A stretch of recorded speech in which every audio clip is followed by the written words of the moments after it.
Hello વિદ્યાર્થી મિત્રો, Pankaj sir education ચેનલમાં આપનું હાર્દિક સ્વાગત છે. ધાતુ કાર્બોનિલમાં બંધન બહુ જ નાનો ટોપિક છે. ધાતુ કાર્બોનિલમાં બંધન આપણે જુદા જુદા ઉદાહરણ દ્વારા સમજવાનો પ્રયત્ન કરીએ. ધાતુ કાર્બોનિલ બંધન, આ કાર્બોનિલ એ કાર્બન મોનોક્સાઇડ લિક્વિડ માટે વપરાતો શબ્દ છે. Carbonyl carbon monoxide. ધાતુ તરીકે તમારું છે મેટલ. મેટલ તરીકે કોણ હોઈ શકે? ડી વિભાગના તત્વો. કયા કયા ડી વિભાગના તત્વો છે?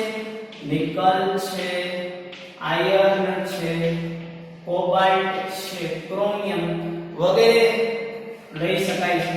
Scandium, titanium, magnesium, chromium, manganese, iron, cobalt, nickel, copper, zinc કોઈ પણના ઉદાહરણ તમે લઈ શકો છો.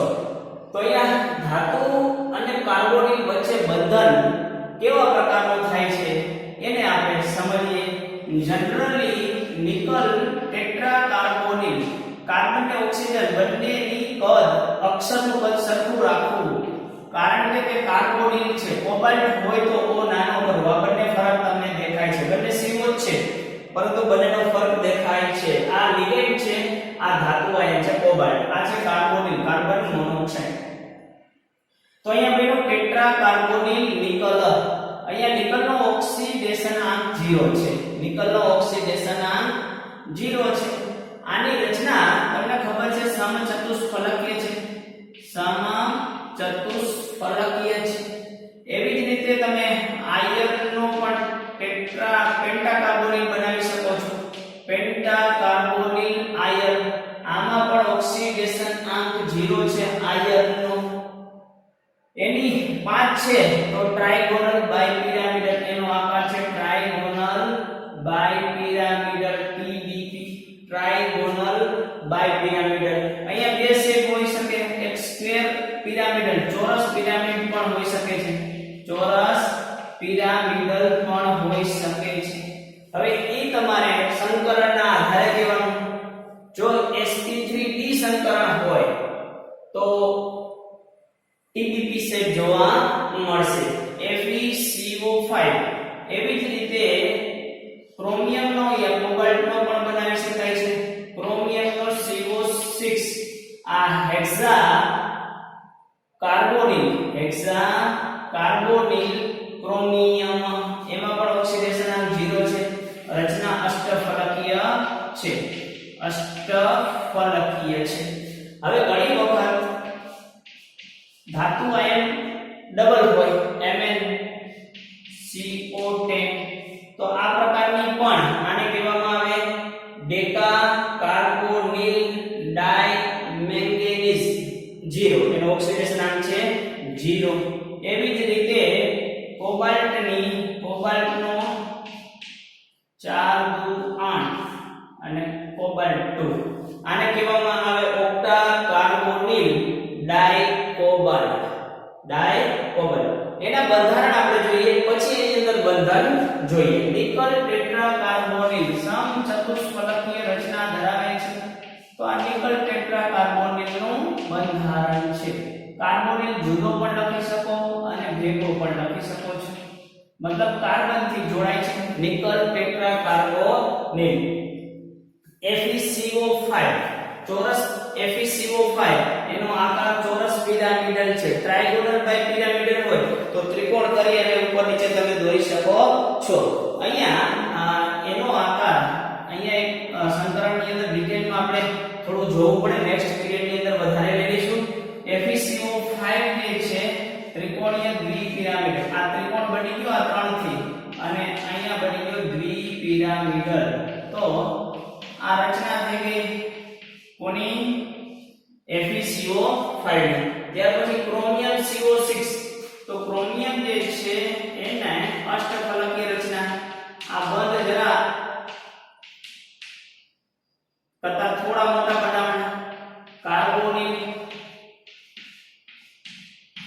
ઓકે, તો આકાર બની ગયો અષ્ટફલકીય. Mn2CO10, બરાબર સમજી લો.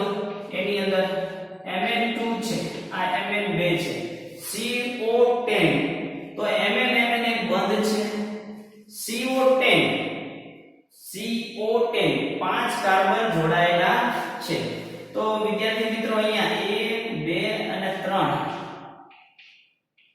3 CO મેં બતાવ્યા, હજી 2 બાકી છે.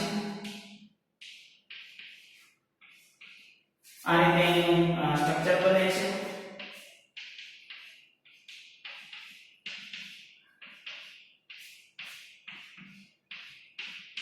ઓકે, ગણી લો Mn કેટલા છે 2, CO કેટલા છે 10 થઈ જાય છે. 1 2 3 4 5, આ બંધ નથી ભાઈ સર, 5 ને 5 10. તો આવી રીતના Mn2 CO10 પ્રકારનું બંધારણ ધરાવે છે. CO2 CO8, તો આ છે તમારો કોબાલ્ટ, આ બે કોબાલ્ટ, એ બંને કોબાલ્ટ વચ્ચે બ્રિજ બંધ બને છે, કાર્બન મોનોક્સાઇડ નો બ્રિજ બંધ બને છે. તો 8 માંથી 2 લેવાઈ ગયા, મતલબ બાકી કેટલા રહ્યા 3, 3 ને 3 6. તો અહીંયા આવી રીતના carbon monoxide carbon monoxide carbon monoxide લખી શકો છો. તો અહીં જોવો તમે કાર્બન અહીંયા બનતો હોય જ કોબાલ્ટ કોબાલ્ટ વચ્ચે, ઉપરાંત તેના CO CO સાથે પણ બંધ બનાવે છે. તો તમારી ટેક્સ્ટની અંદર એ ઉદાહરણ પણ આપેલા છે અને તમે લખી પણ શકો છો. કોઈ પણ ઉદાહરણ બનાવી શકાય છે આવી રીતે.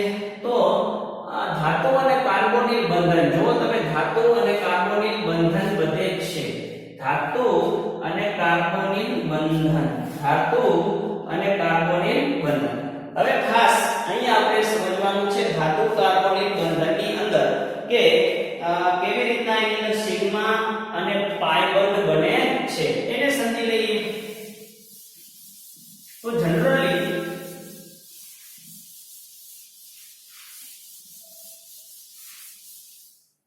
ધાતુ અને કાર્બોનિલ, આ ધાતુ છે અને અહીંયા કાર્બોનિલ છે એટલે કાર્બન મોનોક્સાઇડ છે. કાર્બન મોનોક્સાઇડ ની અંદર ઓક્સિજન પાસે અબંધકારક ઇલેક્ટ્રોન યુગ્મ છે અને એક કાર્બન પાસે અબંધકારક ઇલેક્ટ્રોન યુગ્મ છે. તમે એનું લૂઇસ બંધારણ લખો તો આવું સમજી શકાય. હવે ધાતુ પાસે પણ ડી કક્ષક છે અને એની પાસે ખાલી ડી કક્ષક પણ છે, ખાલી ડી કક્ષક પણ છે અને અહીંયા ઇલેક્ટ્રોન જે અબંધકારક ઇલેક્ટ્રોન યુગ્મ છે તે બતાવેલા છે. તો આ બંનેના સંમિશ્રણથી સિગ્મા બંધ બને છે. મેટલ એટલે ધાતુ અને કાર્બન વચ્ચે સિગ્મા બંધ બને છે. કેવી રીતે સિગ્મા બંધ બને છે?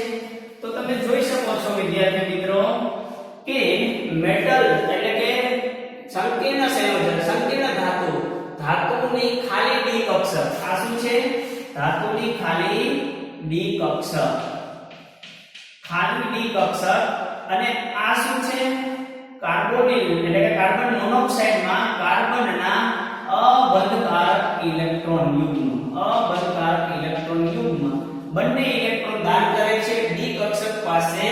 ખાલી ધાતુ આયન પાસે ખાલી ડી કક્ષક છે એટલે મેટલ કાર્બન વચ્ચે સિગ્મા બંધ બને છે. તો આ ઉપરાંત એની પાસે પાઈ બંધ પણ બને છે. કેવી રીતે પાઈ બંધ બને છે તેને સમજી લઈએ. કાર્બન મોનોક્સાઇડ નું કેમિકલ બોન્ડિંગ નામનું ચેપ્ટર, રાસાયણિક બંધન નામનું ચેપ્ટર તમે ધોરણ 11 ની અંદર શીખી ગયા છો. એનો આણ્વિક કક્ષકવાદના સિદ્ધાંત પ્રમાણે કાર્બનના 6 ઓક્સિજનના 14 ઇલેક્ટ્રોન તમારે ભરવા હોય તો આ રીતે ભરી શકો. Sigma 1s, sigma star 1s2, sigma 2s2, sigma star 2s2, પછી આવશે પાઈ 2px, પાઈ 2py. આપણે ઇલેક્ટ્રોન ભરવાના છે 14, 2 4 6 8 10 અને 12. અને ત્યાર પછી આવશે સિગ્મા 2pz માં 2, ત્યાર પછી આવશે pi star 2px, pi star 2py. તમને વિદ્યાર્થી મિત્રો યાદ હોય તો 14 સુધી આ સિસ્ટમ રિયલ છે. 14 થી વધારે ઇલેક્ટ્રોન આવે તો સિગ્મા 2pz આગળ આવી જાય, કન્ટિન્યુ સિગ્મા બધા થઈ જશે, પછી પાઈ આવશે. આમાં કોઈ ફેરફાર છે નહીં. તો તમે મને કહેશો અહીંયા કઈ કક્ષક ખાલી છે? સોરી, અહીંયા ઇલેક્ટ્રોન છે ને 14 ઇલેક્ટ્રોન થઈ ગયા. તો કાર્બન મોનોક્સાઇડ ની પાઈ સ્ટાર કઈ બાકી છે? પાઈ સ્ટાર કક્ષક ખાલી છે. આ જે છે એ શું છે? પાઈ સ્ટાર કક્ષક છે. પાઈ 2px પાઈ 2py એની બાકીની લોગ પણ તમે સામે બતાવી શકો છો. ઓકે, તો કેવી રીતે પાઈ બંધ બને છે એને આપણે સમજીએ. તો એ કાર્બન નું શું છે? ખાલી પાઈ સ્ટાર કક્ષક છે. બંધ પ્રતિકારક કક્ષક છે. આ બંધ પ્રતિકારક કક્ષક અને ધાતુના ડી કક્ષકના ઇલેક્ટ્રોન ધાતુની અંદર ડી કક્ષક અપૂર્તિ ભરાયેલી હોય તો ડી કક્ષકના ઇલેક્ટ્રોન વચ્ચે સમિશ્રણ થવાથી પાઈ બંધ બને છે. ફરીથી એક વખત કહું વિદ્યાર્થી મિત્રો, આ કોની છે? કાર્બન મોનોક્સાઇડ ની. કેવી રીતે બહુ ખાસ ધ્યાનમાં રાખો. એમને નહીં ખબર પડે કે રીતે પાઈ સ્ટાર 2px છે. એના માટે 11th નું કેમિકલ બોન્ડિંગ બહુ જ મજાનું ચેપ્ટર છે. જો વિદ્યાર્થી મિત્રો તમે ન જોયું હોય તો પંકજ સર એજ્યુકેશન ચેનલ ની અંદર જઈ પ્લેલિસ્ટમાં તમે ધોરણ 11 ચેપ્ટર 4 રાસાયણિક બંધન સર્ચ કરો એટલે તમને આખા ચેપ્ટરના 20 લેક્ચર મળી જશે. તો અહીંયા પાઈ સ્ટાર કેવી રીતે અહીંયા બને છે? કાર્બનની પાઈ સ્ટાર કેવી રીતે ખાલી છે એ મેં તમને અહીંયા બતાવી. તો પાઈ 2px અને ધાતુ પાસે ડી કક્ષક ભરેલી છે. એ ડી કક્ષકના સમિશ્રણથી પાઈ બંધ બને છે. તો આવી રીતે સિગ્મા બંધ અને પાઈ બંધ બનાવી શકાય છે. તો તમે બાકીની સામેનો ભાગ કયો તો પણ ભલે ખાલી બતાવો. આની સાથે અત્યારે આપણે કાંઈ લેવા દેવા છે નહીં. અહીંયા ઓક્સિજન સાથે પણ ઓક્સિજનની એક અબંધ કારક પડી છે. આ અબંધ કારક ઇલેક્ટ્રોન યુગ્મ અહીં પડ્યો છે ઓક્સિજનનો, અને ઓક્સિજનની બીજી કક્ષકો પણ તમે દોરી શકો છો. આપણે ખાસ કરીને અહીંયા કોન્સન્ટ્રેટ કરવાનું છે આ બધું કેવી રીતે બન્યું. ફરી એક વખત કહું વિદ્યાર્થીઓ, ફરીથી કહું, સિગ્મા બંધ કેવી રીતે બને છે? તો કે મેટલ અને કાર્બનના ભાગીદારી. તો બંને ઇલેક્ટ્રોન કોના છે? કાર્બનના અબંધકારક ઇલેક્ટ્રોન યુગ્મ છે અને મેટલની ખાલી ડી કક્ષક છે. હોય કે નહીં ખાલી ડી કક્ષક? હવે તમે વેલેન્સ બોન્ડ થિયરી ભણ્યા છો એટલે બરાબર ખબર પડશે કે ધાતુ આયનની ખાલી ડી કક્ષક હોય છે તો જ સંકરણ થાય અને તો જ ધાતુ અને લિગેન્ડ વચ્ચે સવર્ગ સહસંયોજક બંધ બને. સવર્ગ સહસંયોજક બંધ બનાવવા માટે જરૂરિયાત શેની છે? તો કે ધાતુ એટલે કે મેટલ પાસે ખાલી ડી કક્ષક હોવી જોઈએ. લિગેન્ડ પાસે વધારાના ઇલેક્ટ્રોન યુગ્મ હોવા જોઈએ કે જે સરળતાથી મેટલ કાર્બોનિલ સવર્ગ સહસંયોજક બંધ બનાવી શકે. તો આવી રીતે સિગ્મા બંધ પણ હોય છે મેટલ કાર્બોનિલ બંધની અંદર અને પાઈ બંધ પણ હોય છે. સિગ્મા બંધ બને છે કાર્બોનિલના અબંધકારક ઇલેક્ટ્રોન યુગ્મ અને ધાતુની ખાલી ડી કક્ષક. જ્યારે પાઈ બંધ બને છે કાર્બનની ખાલી પાઈ સ્ટાર કક્ષક, બંધ પ્રતિકાર કક્ષક અને ધાતુના ઇલેક્ટ્રોન થી એ કૂદીને અહીંયા જાય અને બંને વચ્ચે ભાગીદારીથી સહસંયોજક બંધ બનાવે છે.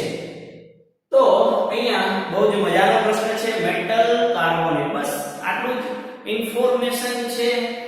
ડિટેલમાં તમે મેટલ કાર્બોનેટ ઉપર ઘણું બધું સંશોધન પણ થઈ રહ્યું છે અને ઘણા બધા પ્રકારના સંયોજનો પણ બીજા બનાવી શકાય છે. નેક્સ્ટ ક્વેશ્ચન છે સવર્ગ સંયોજનોની ઉપયોગિતા અને અનુપ્રયોગો. નાના બે માર્કના પણ આની અંદરથી ક્વેશ્ચન પૂછાઈ શકે અને એમસીક્યુ પણ આની અંદરથી પૂછાઈ શકે છે. તો જે પોઈન્ટ ઓફ વ્યૂ થી ઇન્ફોર્મેટિવ થિયોરેટિકલ પાર્ટ છે સમજી લઈએ. ઘણી બધી જગ્યાએ ઉપયોગ છે સવર્ગ સંયોજનોની ઉપયોગિતા અને અનુપ્રયોગો. તો ખાસ કરીને ખનિજ શાસ્ત્રની અંદર, પ્રાણી જગતમાં, વનસ્પતિ જગતની અંદર, વૈશ્લેષિક રસાયણ વિજ્ઞાનની અંદર, પૃથ્થકરણની અંદર બે પ્રકારના પૃથ્થકરણ છે, ગુણાત્મક પૃથ્થકરણ અને માત્રાત્મક એટલે કે જથ્થાત્મક પૃથ્થકરણ. તો એની અંદર ઉપયોગી છે. ધાતુ કર્મશાસ્ત્રની અંદર, ધાતુ કર્મશાસ્ત્ર એટલે ધાતુ વિધિની અંદર ઉપયોગી છે. ઢોળ ચડાવવા માટે ઉપયોગી છે. ધાતુના શુદ્ધિકરણ માટે ઉપયોગી છે. જૈવિક પ્રણાલી એટલે કે વનસ્પતિ છે એની અંદર પ્રકાશ સંશ્લેષણની ક્રિયા માટે સંકીર્ણ સંયોજન મેગ્નેશિયમનો, ક્લોરોફિલ નામનું રંજક દ્રવ્ય મેગ્નેશિયમનો સંકીર્ણ સંયોજન છે. એમ આપણા રુધિરમાં હિમોગ્લોબિનનું પ્રમાણ જે છે જે ઓક્સિજનનું વહન કરે છે, જે લાલ કણો તરીકે ઓળખાય છે, તેની અંદર આયર્નનો સંકીર્ણ સંયોજન છે. તો આવી રીતે સંકીર્ણ સંયોજનો જૈવિક પ્રણાલીની અંદર ઉપયોગી છે. ઉદ્યોગોની અંદર હાઇડ્રોજનીકરણ કરવા માટે, એટલે કે ડબલ બંધ તોડવા માટે અને હાઇડ્રોજન લગાવવા માટે વિલ્કિન્સન ઉદ્દીપક તરીકે ઉદ્યોગોની અંદર ખૂબ જ ઉપયોગી છે. એવી રીતે ચાંદીનો ઢોળ, મૂર્તિને ચાંદીનો ઢોળ ચડાવવા માટે યા સોનાનો ઢોળ ચડાવવા માટે, લીસી અને સરસ મજાનો ઢોળ ચડાવવા માટે ઉદ્યોગોની અંદર ઉપયોગી છે. ઔષધો વિષાણુ આપણા શરીરની અંદર આજે જેમ આવે મન ફાવે એમ ખેડૂતો પેસ્ટિસાઇડ્સનો ઉપયોગ કરતા હોય છે, જેના કારણે શરીરમાં વિષાણુનું પ્રમાણ વધતું જાય છે. અથવા કોઈ સમજો સટ્ટામાં આવી ગયો અને મોનોકોટો ગટગટ આવી ગયો, વિષાણુ એટલે કે શરીરમાં ઝેરનું પ્રમાણ વધ્યું. એ ઝેરના પ્રમાણને ઘટાડવા માટે સંકીર્ણ સંયોજનો દવા તરીકે ઉપયોગી છે, ઔષધોની અંદર ઉપયોગી છે. તો આપણે જોઈ લઈએ વન બાય વન ક્યાં ક્યાં શું કામમાં આવે છે. ફટાફટ. પૃથ્થકરણ. પહેલો મુદ્દો છે વૈશ્લેષિક રસાયણ એટલે કે પૃથ્થકરણ. તો ખાસ કરીને રસાયણ વિજ્ઞાનની અંદર બે પ્રકારના પૃથ્થકરણ હોય છે, ગુણાત્મક અને જથ્થાત્મક. તો ગુણાત્મક પૃથ્થકરણની અંદર ક્યાં ઉપયોગી છે? તો કે રંગને પારખવા માટે, સંકીર્ણ સંયોજનના રંગના આધારે આપણે ઘણા બધા પ્રક્રિયકો છે કે જેનો ઉપયોગ કરવાથી સ્પેસિફિક રંગ મળે છે. તો એવા પ્રક્રિયકો છે EDTA, ડાયમિથાઇલ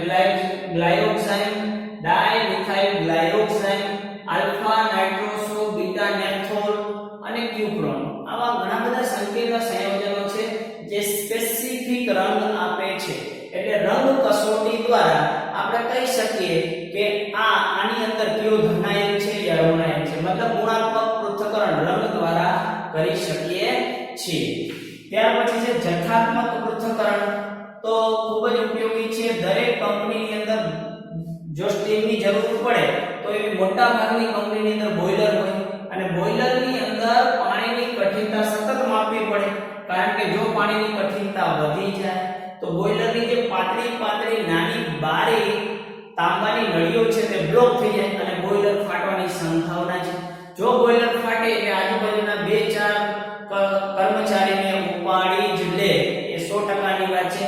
એટલા માટે એનાલિટિકલ લેબની અંદર પાણીની કઠિનતાનું સતત માપન થતું હોય છે. તો એ કેલ્શિયમ 2+ અને મેગ્નેશિયમ 2+ ના કારણે પાણીની કઠિનતા છે એ માપવા માટે સંકીર્ણ સંયોજન EDTA કામમાં આવે છે. તે સોડિયમ સાથે Na2EDTA પ્રકારનું સંકીર્ણ બનાવે છે, જે કેલ્શિયમ અને મેગ્નેશિયમ +2 નું સોડિયમ નીકળી જાય, કેલ્શિયમ ત્યાં લાગી જાય અને આવી રીતે વર્ણનાત્મક પૃથ્થકરણ એટલે કે સિલેક્ટિવ પરિમાપન કરી શકાય છે. વર્ણનાત્મક પરિમાપન. અને આ વર્ણનાત્મક પરિમાપન કરવાનું કારણ કેલ્શિયમ અને મેગ્નેશિયમની સ્થાયીતા અચળાંકનો તફાવત છે. તો કેલ્શિયમ અને મેગ્નેશિયમની સ્થાયીતા અચળાંક તફાવત છે, એટલા માટે સોડિયમ નીકળી જશે, કેલ્શિયમ લાગી જશે, જેના આધારે ગણતરી કરીને બહુ મોટો ક્વેશ્ચન આખે 20 મિનિટમાં સમજાવી શકાય એવું મોટો આના ઉપર ટાઇટ્રેશનની પ્રક્રિયા સમજાવી શકાય. પણ અહીંયા વિડિયોમાં આપણે ન જતા આટલું ધ્યાનમાં રાખીએ કે સંકીર્ણ સંયોજનો રસાયણ વિજ્ઞાનની અંદર માત્રાત્મક અને ગુણાત્મક પૃથ્થકરણમાં ઉપયોગી છે. ગુણાત્મક પૃથ્થકરણમાં રંગ દ્વારા જુદા જુદા પ્રક્રિયકો છે EDTA, ડાયમિથાઇલ ગ્લાયોક્સાઇડ, આલ્ફા નાઇટ્રોસો, બીટા નેપ્થોલ અને ક્યુપ્રોન, જેના આધારે રંગ દ્વારા ગુણાત્મક પૃથ્થકરણ કરી શકાય છે. જથ્થાત્મક પૃથ્થકરણ પાણીની કઠિનતા કેલ્શિયમ 2+ અને મેગ્નેશિયમ 2+ ના કારણે છે. જે Na2EDTA એટલે આપણું સંકીર્ણ સંયોજન છે, સહવર્ગ સંયોજન, એની સાથેના સંકીર્ણ સંયોજનથી તેનું માત્રાત્મક પૃથ્થકરણ કરી શકાય છે, પાણીની કઠિનતા શોધી શકાય છે. પાણીની કઠિનતા માટે COD અને BOD બે નામ છે. કેમિકલ ઓક્સિજન ડિમાન્ડ એટલે કે કેમિકલમાં ઓક્સિજનનું પ્રમાણ કેટલું છે તે માપી શકાય છે. ધાતુ કર્મ વિધિ. ધાતુ કર્મશાસ્ત્ર, ધાતુ કર્મ વિધિ જે ખરેખર આજના જમાનામાં સોનું અને ચાંદી મોંઘું થઈ ગયું છે, ત્યારે 1 ગ્રામ વાળું સોનું જે છે એ ધાતુ કર્મ વિધિનું પરિણામ છે. તો Ag અને Au ચાંદી અને સોનાને તમે જે ઢોળ ચડાવો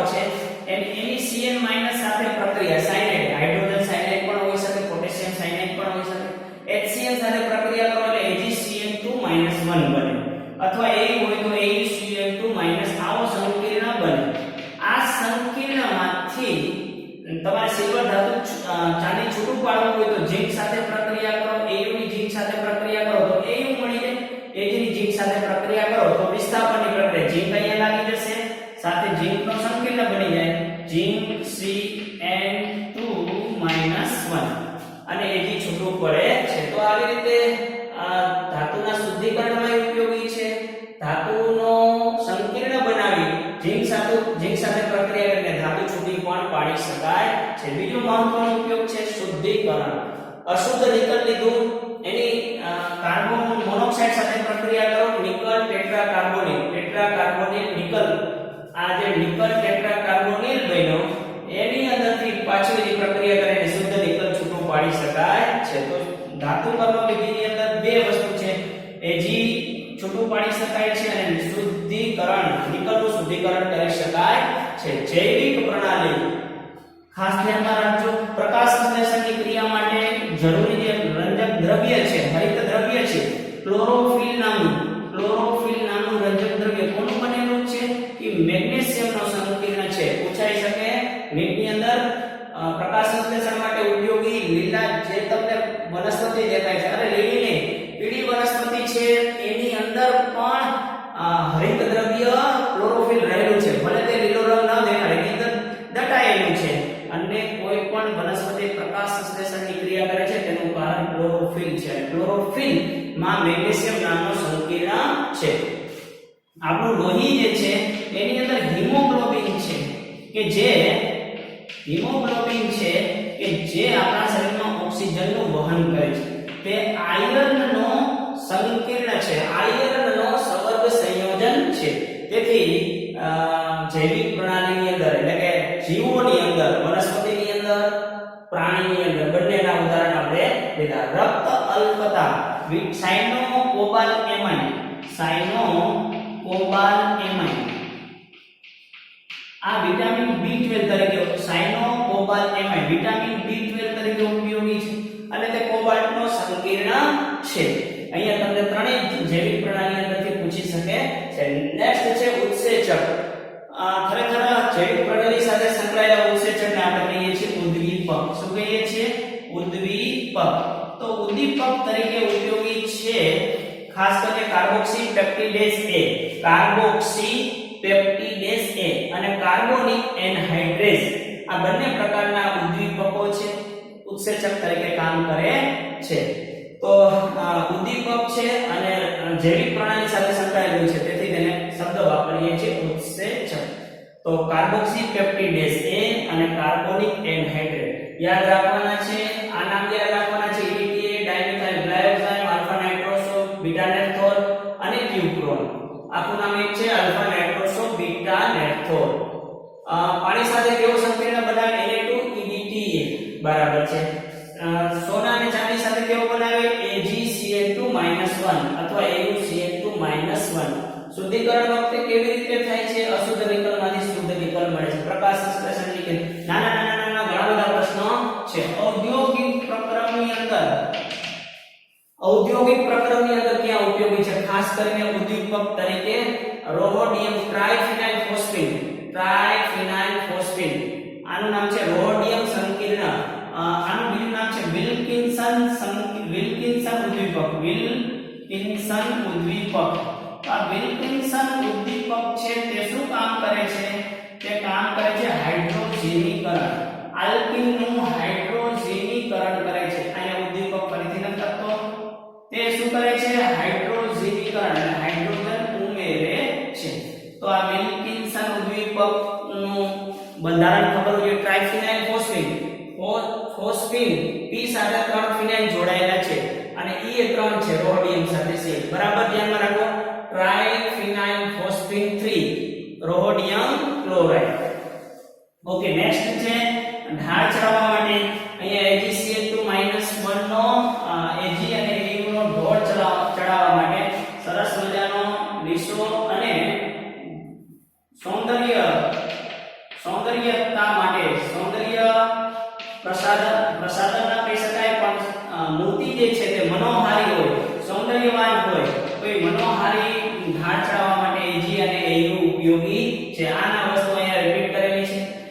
પછી ઉદ્યોગોની અંદર ઉદ્યોગો ચાલી રહ્યા છે, શ્યામ અને શ્વેત ફોટોગ્રાફી. આજના જમાનામાં ફોટોગ્રાફીનું વિશેષ મહત્વ છે. લોકો સુટેડ બુટેડ બહારથી બહુ સારા દેખાવાનો પ્રયત્ન કરતા હોય છે, અંદરથી ભલે ગમે તેવા હોય, વ્હાઈટ કોલર વાળા દેખાય પણ અંદરથી મેલા હોય, છતાં એવી ફોટોગ્રાફીનો જમાનો છે. શ્યામ અને શ્વેત ફોટોગ્રાફી તમે ક્યારેક તમારે નેગેટિવ જોઈ હશે. જરા અત્યારે ઘણું બધું સંશોધન થઈ ગયું, મોબાઈલ કેમેરા હાથમાં આવી ગયા. પેલે નેગેટિવ બનાવતા હતા, જેને ધોવા માટે, જેની અંદરથી સોડિયમ એચીબીઆર દૂર ઓગાળવા માટે હાઇપોના દ્રાવણમાં એને બોળવામાં આવે છે. એટલે કે તમારી જે ઇમેજ છે તેને સ્થિર કરવા માટે હાઇપોના દ્રાવણમાં બોળવામાં આવે અને આ પ્રકારનો સંકીર્ણ બનાવે AgH2O3 ટ્વાઇસ. આ હાઇપોનો સંકીર્ણ બનાવેલો છે AgH2O3 ટ્વાઇસ 2 અહીંયા પણ પ્રશ્ન પૂછી શકે છે, જે ઇમેજને નેગેટિવને એટલે કે જે ફોટો છે તેને આધાર ઉપર સ્થિર કરવાનું કામ કરે છે.